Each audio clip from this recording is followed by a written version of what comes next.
Okay, picture this. It is 2026. You have finally booked that trip to Paris. You're imagining yourself at a sidewalk cafe, maybe in the Marais, a little espresso, watching the world go by. It's the ultimate travel fantasy, It right? is the dream. Hmm. And honestly, it's a beautiful one. But I think we need to, pause the cinematic music for a second. Uh-oh. Because if you just show up in Paris today without a strategy, that dream gets crushed by logistics really, really fast. And that is exactly why we're doing this deep dive. We've pulled together a huge stack of sources travel guides for 2026, official transport fare charts, dining etiquette breakdowns, even scam warnings. Right. The goal here is pretty simple. We want to take you from being a stressed out tourist to a savvy flâneur. I love that term, the flaneur, the Ah, person who just strolls, who observes. exactly. We want you to be the person gliding past the lines, not the one sweating in them. And looking at our sources, it seems like we have to start with the social code. Oh, absolutely. You could have the best itinerary in the world, but if you get the culture wrong, you are going to have a miserable time. And it all starts with one word. Bonjour. The bonjour effect. It sounds so dramatic, Bonjour. but it is the Bonjour. single most important rule in France. I feel like everyone knows they should say hello, Bonjour. but the sources make it sound like it's more than just a greeting, right? It's almost a permission slip. That's a great way to put it. In the US or the UK, you might walk into a store, browse, and then just leave. Yeah. In France, that is considered aggressively rude. When you walk into a shop or a bakery, you're entering someone's territory. You must acknowledge them. So if I just walk in and start looking at shirts, what is the shopkeeper thinking? They're thinking you're treating them like a vending machine. It's dehumanizing. Mm. The source from Lily Highs really drives this home. Bonjour is a code. It says, I see you, I respect you. And if you don't say it, You're the rude one, not them. And the service you get will absolutely reflect that. a simple bonjour, madame, can change everything. 100%. The walls come down. And remember, in the evening, you switch to bonsoir. Okay, so we've got bonjour, but let's stick with this social interaction because dining seems like a whole other minefield. Oh, the dining ecosystem in Paris is very, very specific. Let's walk through it. You've entered the restaurant, you've said your bonjour. What do you do next? In my head, I see a free table by the window and I head for it. And you have just committed a cardinal sin. Oh no. You never, ever seat yourself in Paris. I don't care if the bistro is empty. You wait to be seated. It's about respect for their process. Got it. Wait patiently. Now, once we're seated, the source has mentioned a few things that just scream tourist. The biggest one is volume.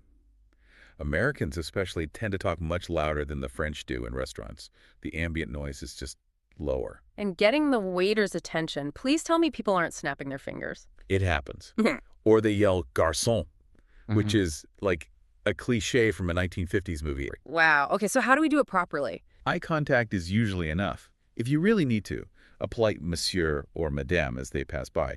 Okay, let's talk about the food itself because the schedule can catch people off guard. Yeah, the lunch window is strict, usually 12:30 p.m. to 2:00 p.m.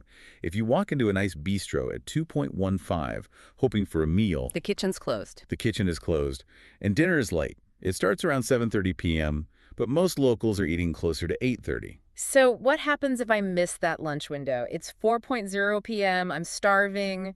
Am I just out of luck?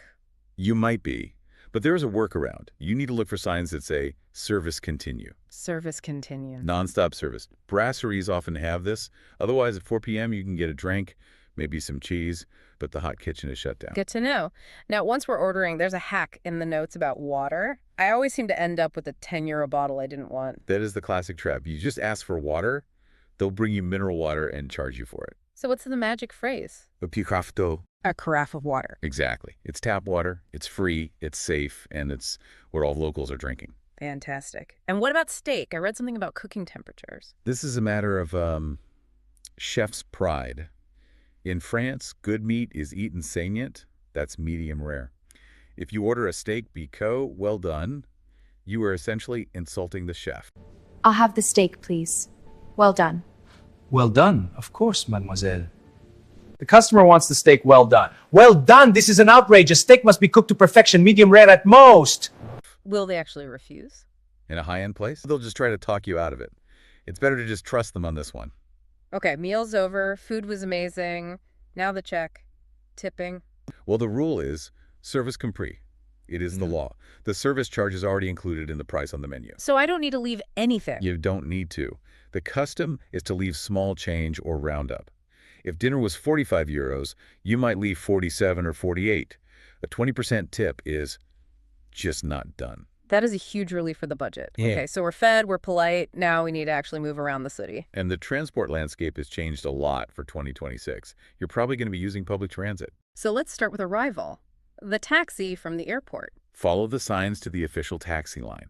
Do not, and I mean do not, go with the guys at the arrivals gate whispering tax. Because those are illegal drivers. And they will rip you off. Stick Yeah. to the line. And the good news is there's a flat rate now. Oh, that's great. Yeah, a fixed price to the right bank or the left bank. No watching the meter tick up in traffic. Love that. But for a cheaper option, there's the RERB train. The RERB is efficient, but it's gritty. Mm-hmm. And you have to understand the zones. The airport is in Zone 5. Central Paris is Zone 1. A standard metro ticket will not work. And speaking of tickets, this is where the sources got really technical. The Navigo versus the Liberté plus Beat. Can you break this down? Okay, this is the biggest confusion point. If you're a heavy user, staying for a full week, planning to go to Versailles, you want the Navigo Découverte weekly pass. Okay, sounds perfect. What's the catch? There are two. First, the timing. It runs strictly Monday to Sunday.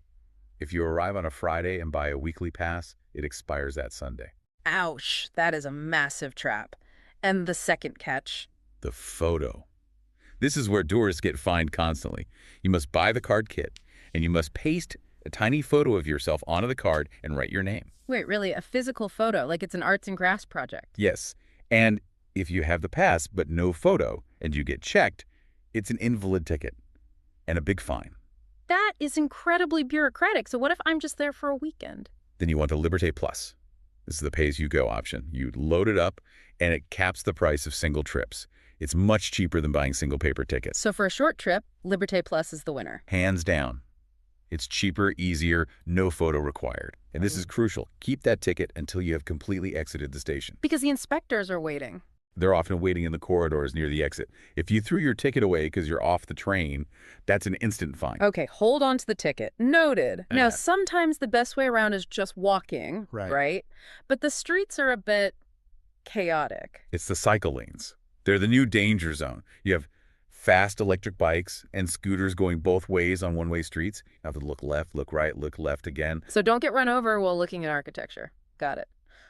Okay, we've mastered the metro. Now for the icons. Eiffel Tower. Louvre. The sources call this the booking war.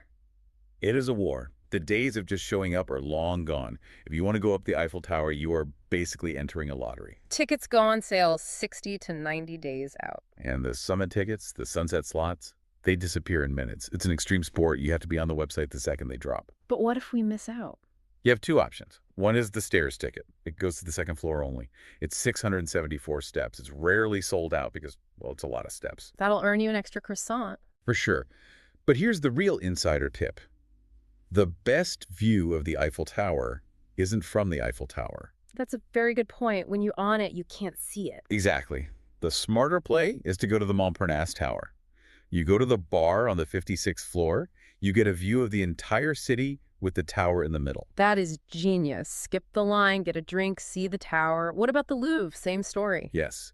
Timed entry is mandatory for everyone, even if you have a museum pass. So what's the pro tip there? It's about how you enter. Everyone queues at the big glass pyramid. The iconic entrance. It's also the slowest one. You should go underground, through the Carousel du Louvre. It's a shopping mall entrance, and the lines are usually much shorter. And once we're inside, run to the Mona Lisa. Actually, the experts say the opposite. The Mona Lisa room is just a mess. It's a crowd of people with phones. The advice is to head to the Richelieu wing instead. See the Napoleon III apartments. They are incredible and usually empty. So zig when others zag? And what about doing both on the same day? The double header. Just don't do it. It's physically exhausting. You'll be rushing, you'll be tired, and you won't appreciate either of them. Split them up. Wise words. Okay, we have to talk about safety. Professional pickpocketing is very, very common.